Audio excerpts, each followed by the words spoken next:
हम लोग अति महत्वपूर्ण प्रशासनिक शब्दावली और मुहावरे और लोकोक्तियों का अध्ययन कर रहे थे।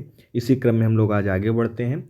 आपका पहला वर्ड है आज का कॉन्विक्शन। कॉन्विक्शन का अर्थ होता है दोष सिद्धि। इसके पहले एक सूचना है आप लोग की, आप लोग के बहुत सारे कॉल और मैसेज आ रहे हैं कि सर जो कार्यक्रम चल रहे हैं तो आर ओ मेंस का आप देख रहे हो, कार्यक्रम चल ही रहा है। इसमें आपको हर सब्जेक्ट की वीडियो पीडीएफ सेक्शनल टेस्ट मिल रहे हैं और पत्र लेखन चल रहा था। अब इस संडे से हम आपको फुल लेंथ टेस्ट कराएंगे। जो 6-7 फुल लेंथ टेस्ट हो जाएंगे, फुल लेंथ टेस्ट होगा जो 1 हफ्ते का समय बचेगा, उसमें आपकी कॉपी एवेलुएट हो जाएगी और पर्सनल गाइडेंस आप जैसे ग्रुप में देख रहे हो वैसे मिलता रहेगा। ठीक है, तो जितने भी आपके सेक्शनल थे वो हो चुके हैं लेखन में। अब निबंध और हिंदी का जो आलेखन है इसका फुल लेंथ टेस्ट ही होगा हर संडे संडे जो भी आपके बचे हुए हैं। और साथ ही साथ पीसीएस मुख्य परीक्षा 2025 के लिए भी समाधान बैच चल रहा है और आंसर राइटिंग भी हो रही है। जो कॉपियाँ चेक होके आ रही हैं, कई बार सैंपल के रूप में आपको भेजा जाता है। आप हमारा जो टेलीग्राम चैनल है उस पर वहाँ देख सकते हैं। फिर भी हमारे किसी भी कार्यक्रम से आप जुड़ने के लिए हमारे नंबर 7905901018 इस पर आप व्हाट्सएप या टेलीग्राम करके जानकारी लेकर जुड़ सकते हैं। पीसीएस की मुख्य परीक्षा 2025 के लिए आंसर राइटिंग 80 दिन का टारगेटेड चल रहा है। हिंदी और इंग्लिश दोनों माध्यम में है। मैं दोनों माध्यम की कॉपी आपके साथ शेयर करता हूँ। ठीक है, तो जुड़ने के लिए आप हमारे इसी नंबर पर व्हाट्सएप या टेलीग्राम करके जानकारी लेकर जुड़ सकते हैं। ठीक है, आगे बढ़ते हैं। कॉन्विक्शन का अर्थ होता है दोष सिद्धि या दोष सिद्ध करना।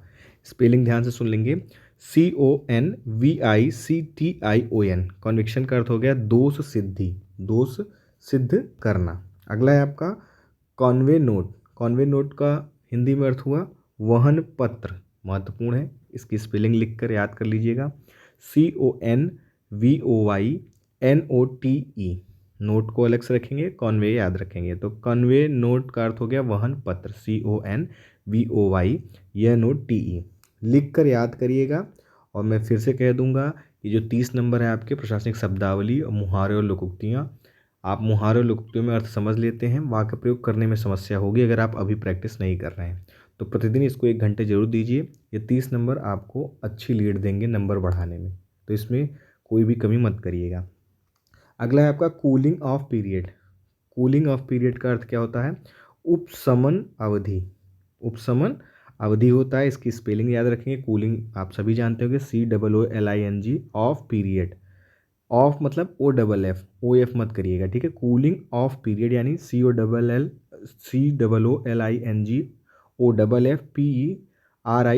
कूलिंग ऑफ पीरियड का अर्थ हो गया उपशमन अवधि। अगला है कोरोनर। कोरोनर का अर्थ क्या होता है? मृत्यु समीक्षक। इंपॉर्टेंट है, इसकी स्पेलिंग याद रखेंगे आप, CORONER। फिर से CORONER। कोरोनर मतलब हो गया मृत्यु समीक्षक। तदनुरूप या तदनुसार, हिंदी से इंग्लिश में करेंगे तो आपको थोड़ा आसानी होगी। इंग्लिश से हिंदी में तो आप देख पा रहे होंगे, अगर कोई टेस्ट सीरीज आप ज्वाइन किए होंगे तो कर ले रहे होंगे। हमारे यहाँ यही समस्या आ रही थी। और लेकिन हिंदी से इंग्लिश आने में आप जानते भी रहते हैं, फिर भी इसकी इंग्लिश नहीं लिख पाते। तो इसी तरीके से हिंदी में आप पढ़ के रखिए और इंग्लिश उसका याद रखिए, तो कन्फ्यूज़न उतनी नहीं होगी। तो तदनुसार या तदनुरूप की इंग्लिश होगी क्या? कॉरेस्पॉन्डिंग। अब इसमें याद रखेंगे RR है, CORRESPONDING। अगर बहुत लंबा है तो उसे 2 भागों में तोड़ तोड़ के याद रखेंगे तो एकदम कंठस्थ हो जाएगा। थोड़ा ये समय लगेगा, इसलिए मैं बार बार कहता हूँ आपको कि प्रशासनिक शब्दावली, मुहावरे और लोकोक्तियाँ एक दिन में तैयार नहीं होंगे। अभी भी 60 दिन है, रोज़ आप 10-10, 15-15 भी तैयार करके चलेंगे तो अच्छा खासा कलेक्शन आपके पास मौजूद रहेगा। ठीक है, और पढ़ के उसके बाद उसका रिवीजन 2-3 बार कर लेंगे तो कंठस्थ रहेगा। तो कॉरेस्पॉन्डिंग का अर्थ हो गया आपका तदनुरूप, तदनुसार,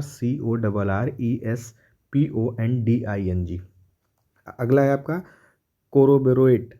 ठीक है, कोरोबोरेट का अर्थ क्या हो गया? संपुष्टि करना। स्पेलिंग याद रखेंगे, यहाँ भी RR है, CORROBORATE। कोरोबोरेट का अर्थ क्या हो गया?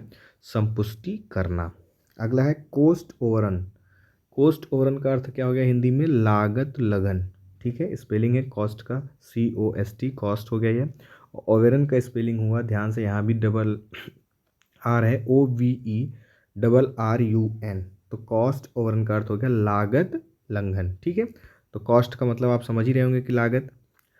काउंटर बीट, जवाबी बोली। तो काउंटर का मतलब होता है जवाब, यानी अगर आप समझेंगे तो काउंटर बीट का अर्थ हो गया जवाबी बोली। बीट मतलब आप जान ही रहेंगे बोली लगाना, तो COUNTERBID, ये बहुत विशेष शब्द नहीं है, ये सब आप लोग जान रहे होंगे। अगला है प्रत्यारोप, ठीक है, इसका अंतर हो गया काउंटर चार्ज। तो काउंटर स्पेलिंग आप जान ही रहे हैं COUNTER, चार्ज का भी आप जान ही रहे होंगे CHARGE। ये स्पेशल शब्द नहीं है, लेकिन प्रत्यारोप आएगा अगर हिंदी में तो आप भूल सकते हैं, दिक्कत हो सकती है। तो काउंटर चार्ज का मतलब होता है प्रत्यारोप। खोटा सिक्का या जाली सिक्का, इसको क्या बोलते हैं इंग्लिश में? Counter feet coin. कॉइन सिक्का तो सभी जान रहे हैं, जो खोटा है या जाली है उसको बोलते हैं काउंटर फीट। स्पेलिंग याद रखेंगे, वही काउंटर के सेम है, फीट याद रखना है COUNTERFEIT। FIT मत कर दीजिएगा या FIET मत कर दीजिएगा, FEIT। तो काउंटर फीट कॉइन का अर्थ हो गया खोटा सिक्का यानी जाली सिक्का। अगला है कोप। कोप का मतलब है आकस्मिक राज परिवर्तन, तख्ता पलट, ठीक है। तो क्या हो गया स्पेलिंग? COUP। कोप का अर्थ हो गया आकस्मिक राज परिवर्तन या तख्ता पलट। अगला है कवरिंग लेटर, सहपत्र। कवरिंग लेटर, लेटर को स्पेलिंग सभी जान रहे हैं LETTER, और कवरिंग लेटर को ही बोलते हैं सहपत्र, COVERING। कवरिंग लेटर का अर्थ हो गया हिंदी में सहपत्र। नवोन्नत वर्ग, क्रीमी लेयर, ये भी आप जान ही रहे हैं CREAMY। क्रीमी लेयर का हो गया LAYER। क्रीमी लेयर का अर्थ हो गया हिंदी में नवोन्तर वर्ग। लेनदार या ऋणदाता को क्या बोलते हैं? क्रेडिटर, ये भी आप जान रहे हैं। क्रेडिटर क्या हो गया? लेनदार, ऋणदाता। CREDITOR, ठीक है, ए मत करिएगा, ई मत लगा दीजिएगा, यही यहाँ गलती होती है। तो CREDITOR, क्रेडिटर का मतलब हो गया लेनदार या ऋणदाता। जमा पत्रक हो गया आपका क्रेडिट स्क्रोल। जमा पत्रक, तो क्रेडिट स्क्रोल, स्क्रोल तो CREDIT और SCROLL, जमा पत्रक, ठीक है। आगे देखते हैं क्रीमी डी ला क्रीमी, ठीक है, इसका अर्थ हो गया उत्तमोत्तम। उत्तम में भी उत्तम, उत्तमोत्तम, स्पेलिंग है क्रीमी डी ला क्रीमी, ठीक है। आगे देख लेते हैं अगला मुहावरा है आपका कि आंखों पर चर्बी चढ़ना, यानी इतना आंख पे चर्बी चढ़ गई है कि कुछ दिख ही नहीं रहा है, ठीक है। तो इसका अर्थ याद रखेंगे आप, अर्थ आप सटीक करिए, उसके बाद वाक्य प्रयोग अपने शब्दों में लिख कर रखिए, तभी वहाँ पेन चलेगी। आंखों पर चर्बी चढ़ना यानी अहंकार से ध्यान तक न देना, मतलब इतनी चर्बी चढ़ गई है अहंकार की कि आपको कुछ दिख ही नहीं रहा है, ठीक है। तो अहंकार से ध्यान तक न देना। तुम अब क्या पहचानोगे आंखों पर चर्बी चढ़ गई है। कभी जैसे साथियों से आप ये सुन लेते होंगे अक्सर, या आपका साथी अगर कोई सिलेक्टेड हो गया है, जो आपके साथ संघर्षरत जीवन जिया हुआ है, और बाद में वो आपको ऐसे ताने मार देता है, जबकि आप ऐसा नहीं भी होंगे तो भी आपको ताने सुनने पड़ जाते होंगे कि आंखों पर चर्बी चढ़ गई है, तुम अब क्यों पहचानोगे, साथ में चाय पीते थे उस समय स्थिति अलग थी, आज अफसर हो। अगर किसी व्यस्तता से भी उसने, जो ऑफिसर है आपका मित्र, उसने इग्नोर किया तो आपके मन में ऐसे स्वभाव आ जाते हैं। हम लोगों के साथ ये चीज़ें होती रही हैं। आगे है आंखों में खून उतरना, मतलब इतना लाल है गुस्से में कि खून, जो आंख के किनारे किनारे आप देख रहे हैं कि सफ़ेद सा दिखता है, जो हमेशा सफ़ेद रहता है, वो भी लाल हो गया है। तो आंखों में खून उतरना मतलब इतना गुस्सा, गुस्से से आंखें लाल हो जाना, इतना गुस्सा हो चुका है, ऐसी कोई घटना देख ली है अपनी, एकदम गुस्से में है। गुंडे की हरकत देखकर मेरी आंखों में खून उतर आया। जैसे इसको आप अपने शब्दों में लिख सकते हैं। आजकल देखिए समाज में अपनी इतनी कुरूपता देखने को मिल रही है कि कम एज की बच्चियों के साथ भी रेप के केसेस आप देख रहे हैं। तो ऐसी बातें जब आप सुनते हो, देखते हो, तो इस तरीके का खून खौल उठता है आप लोगों का, ठीक है। या जब जो अभी दिल्ली की घटना हुई, तो आतंकवाद के खिलाफ इसी से आपके अंदर इतना आँखों मतलब खून खौल रहा होगा, गुस्सा हो रहा होगा कि कुछ ऐसा अगर आपके थ्रू कोई चीज़ें पता चल जाए किसी को कि किसने ये कार्य किया, तो आप खुद कुछ ना कुछ एक्शन ले लोगे देश के प्रति, ठीक है। तो ऐसे गुस्सा त्वरित रूप से आ जाए। आँखों में गड़ जाना, आप इच्छा से ही समझ पा रहे होंगे कि अर्थ से ही।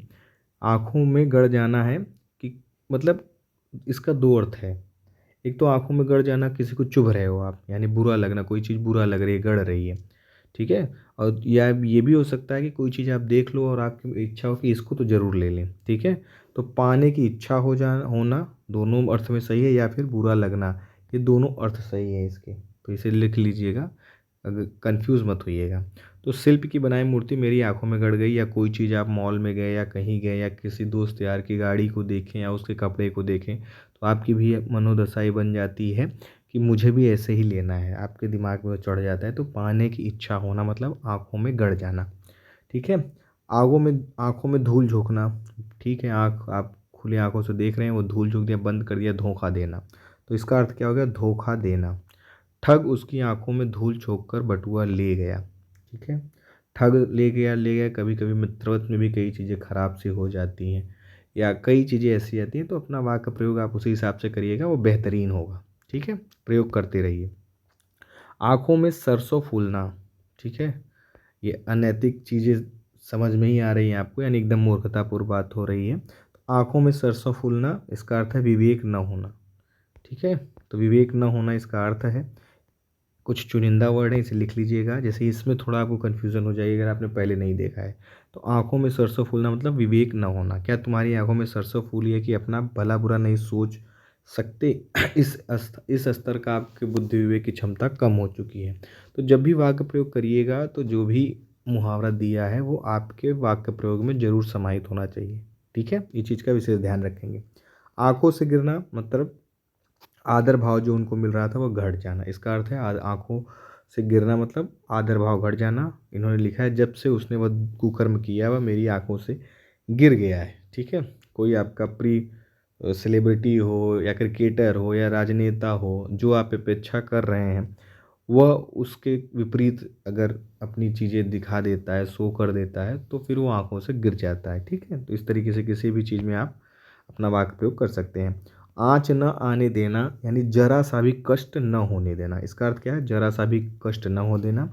तुम्हारे शत्रु से मैं निपट लूँगा, तुम पर आँच न आने दूंगा। यहाँ मित्रवत आप देखोगे, अक्सर जो आपके मित्र होंगे उनका यहाँ आप वाक्य प्रयोग कर सकते हैं कि एक मित्र ऐसा संबंध होता है आपके जीवन में, जो सच्चा मित्र है वो आपके ऊपर आँच तक नहीं आने देता। हर झगड़े से, हर प्रभाव से आपको बचाने का पूरा प्रयास करता है, अगर वो आपका सच्चा मित्र है। ठीक है, आगे बढ़ते हैं, अगला देखते हैं। इसमें से देख लेते हैं कुछ अच्छी चीज़ें, जैसे लोकोक्तियाँ। अंत भला तो सब भला, अर्थ इसका समझेंगे परिणाम अच्छा हो जाए तो सब कुछ अच्छा माना जाता है। जैसे आपने बीच में कितने असफलताएं देखी, क्या आक्षेप लगे आपके ऊपर, आप इस समय आप सभी इसी चीज़ से गुजर रहे होंगे। जितने भी प्रतियोगी छात्र हैं, वो उनसे अगर मन स्थिति उनकी पूछेंगे, कहेंगे कि हम अब शादियों में जाने की इच्छा नहीं करती, रिश्तेदारों के यहाँ नहीं इच्छा करती जाने की, कि कोई कुछ न कुछ चीज़ें बोल ही देता है ना। तो तैयारी आपने कितनी भी किए रहें, आप कितनी भी तैयारी किए हों, अगर आपका अंतिम लिस्ट में नाम ना हो, तो ये माना जाता है, अक्सर मान ही लेते हैं लोग, कि आपने तैयारी अच्छी नहीं की होगी। ठीक है, तो अगर यही जिस चीज़ की आप प्रिपरेशन कर रहे हो, समीक्षा अधिकारी, रिजल्ट में नाम आ गया, तो ये कहा जाता है कि अंत भला तो सब भला, सब भूल जाएंगे। ठीक है, अगला है अंत भले का भला, यानी कि जो जैसा करेगा उसका भला होगा। तो यानी अंत भले का भला, इसका अर्थ हो गया कर भला तेरा भी होगा भला। ठीक है, तो इसका अर्थ ये है, वाक्य प्रयोग अपने हिसाब से करते रहिए। अंधा क्या चाहे दो आंखें। ठीक है, जो अंधा व्यक्ति है उसको क्या चाहिए, अर्थ से समझने का प्रयास करिएगा। अंधा क्या चाहे, अंधे को क्या चाहिए? जो अंधा होगा, जो जैसे कोई लंगड़ा है, पैर से असमर्थ है, तो वो यही चाहेगा ना कि मैं पैर पर खड़ा सकूं। जैसे कोई आँख से अंधा है, तो वो क्या चाहेगा कि मैं देख सकूं। तो उसको केवल दो आंखें चाहिए होती हैं, यानी कि जो आवश्यक वस्तु की चाह सबको होती है। जैसे हम लोग की आवश्यकता इस समय क्या है? एक नौकरी, समीक्षा अधिकारी की तैयारी करें, तो हम सब के आंखों में ये सचिवालय दिख रहा है कि ये समीक्षा अधिकारी की नौकरी हमें मिल जाए। ठीक है, तो आवश्यक वस्तु हमारी यही है इस समय, समीक्षा अधिकारी का पद। तो आवश्यक वस्तु की चाह सबको होती है, हर प्रतियोगी छात्र को यह, उनके लिए यह लाइन बनी हुई है कि अंधा क्या चाहे दो आंखें। अंधा क्या जाने बसंत बहार, इससे भी अर्थ समझ पा रहे हैं। जिसे जो वस्तु नहीं देखी वो उसका आनंद नहीं ले सकता है। बसंत कैसी है, कैसा मौसम होता है, उसमें अंधा क्या जाने। इसका अर्थ है कि जो चीज़ जिसने यूज ही नहीं की, जो साइकिल पे चल रहा है, जो मोटरसाइकिल चला रहा है, वो एरोप्लेन की आनंद को कहाँ से समझेगा। ठीक है, जिसने वो देखी ही नहीं चीज़ हो कभी। हम लोगों के यहाँ जैसे बुलेट ट्रेन की बात हो रही है, हमने मेट्रो ही नॉर्मल देखी है, तो मैं बुलेट ट्रेन देखा ही नहीं, तो उसको अनुभव कैसे करूँगा, वहाँ का आनंद कैसे समझ पाऊँगा। ठीक है, अंधा पीसे कुत्ता खाएं, देख समझ रहे हैं ना कि अंधा पीस रहा है भाई, वो तो अपने मजबूरी में है कि किसी तरीके से पीस के उसको कुछ खाने का प्रयास करे, लेकिन कुत्ता खाए, पीस वो रहा है, खा कुत्ता रहा है। ठीक है, कि मजबूरी में अंधा कार्य कर रहा है लेकिन फ़ायदा कुत्ते को हो रहा है। तो एक की मजबूरी को दूसरे को लाभ हो जाता है। ठीक है, एक की मजबूरी है वो कार्य करना, लेकिन उससे दूसरे का लाभ हो, इसका अर्थ होता है अंधा पीसे कुत्ता खाए। अंधा बगुला कीचड़ खाए। ठीक है, यानी जो बगुला अंधा है वह कीचड़ ही खाता है, उसके जाल में मछलियाँ नहीं फंसती हैं। इसका अर्थ क्या होगा सही? अभागा जो व्यक्ति होता है वह सुख से वंचित रह जाता है। अभागा व्यक्ति वह सुख से वंचित रह जाता है। अंधा राजा चौपट नगरी, ये तो आपने सभी ने सुना होगा, ये बचपन से ये कहानी, अंधेर नगरी चौपट राजा वाला। तो अंधा राजा चौपट नगरी, इसका अर्थ हो गया मुखिया ही मूर्ख और लापरवाह हो तो घर उजड़ जाता है। जो सर्वोपरि हो, आपके मार्गदर्शक जो हो आपका, अगर वही चौपट हो, उसको ही कुछ न पता हो, तो आपका भविष्य कैसा होगा। ठीक है, तो मुखिया ही मूर्ख और लापरवाह हो तो घर उजड़ जाता है। अंधा सिपाही कानी घोड़ी, विधि ने खूब मिलाई जोड़ी, इसका अर्थ आप भली बात समझ रहे होंगे। दोनों साथियों में से एक से अवगुण हैं। ठीक है, जैसे जो दो साथी हैं साथ के, उनमें गुण जो है वह समान है। ठीक, तो अंधा सिपाही कानी घोड़ी, विधि ने खूब मिलाई जोड़ी। अंधा काना ये सब सुने होंगे आप। अंधे अंधे अधा ढेलिया, दोनों कूप पड़ंत। दो मूर्ख परस्पर सहायता करें तो किसी को लाभ नहीं होता। इसका अर्थ क्या होता है? अगर अंधे अंधा ढेलिया दोनों कूप पड़ंत, दो मूर्ख परस्पर सहायता करें तो भी किसी को लाभ नहीं होता। अंधे की लकड़ी मतलब बेसहारा, बेसहारे का सहारा। तो सहारा मतलब अंधे व्यक्ति को अगर लकड़ी मिल गई तो सहारा होता है, तो बेसहारे का सहारा। ठीक है, इसका भी वाक्य प्रयोग आप अच्छे से कर सकते हैं। आज के लिए इतना ही। जय हिंद।